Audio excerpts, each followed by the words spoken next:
Hello and welcome to another episode of the Classical Republican. Today we are talking about a political philosophy in public life.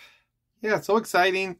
This is the subtitle is Civic Republicanism in Zapatero, Spain, and this is by Jose Luis Marti and Philip Pettit. Yeah.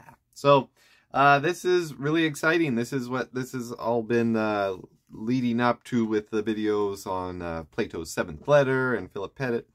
So what he this is, this gives the story of how Zapatero latched on to classical republicanism, ran with it in his party, and then ran with it in a general election and got elected prime minister.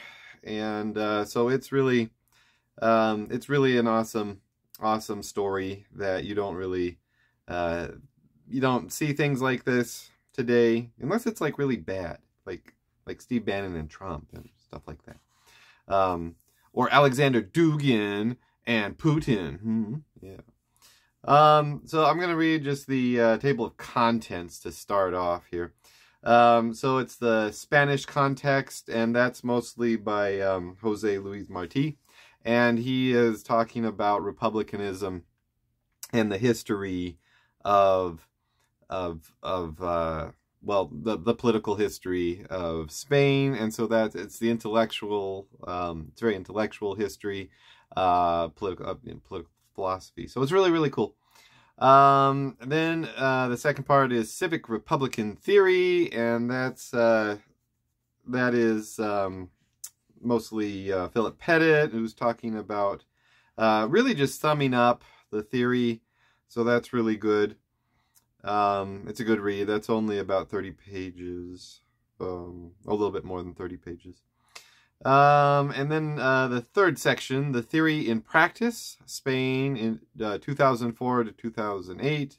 And then there's an appendix there, challenges and queries, and that is from an actual news conference with reporters, Spanish reporters, and Philip Pettit.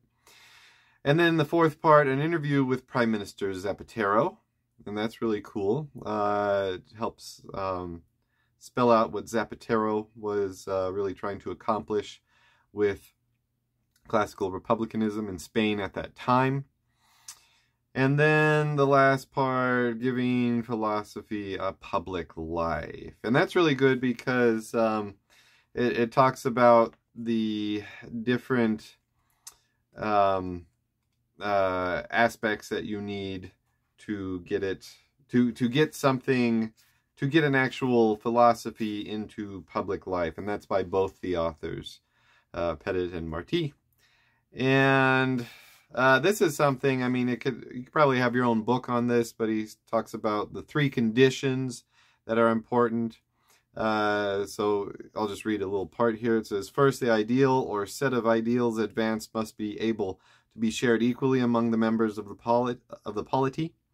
It must be universally accessible and acceptable, so that there is no block to people's endorsing it as an organizing principle of their common life. Second, the ideal has to be realistic in the assumptions it makes about people's motivational and cognitive capacities. It must be manifest that the ideal is not too demanding to be capable of being realized and upheld. And third, the ideal must have an energizing capacity such that we can expect it to command the affection and allegiance of ordinary people, challenging them to look for improvements in their social and political life and guarding them against complacency or indifference.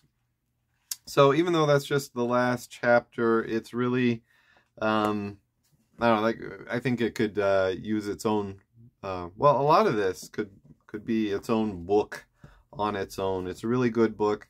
But that seems to be on the, like, a practical, it's got like a practical application of theory and how that would be, and how you could use that for anything, any type of theory that you have. So I think that could, I don't know, maybe that'll be a book in the future that he'll make. I don't know.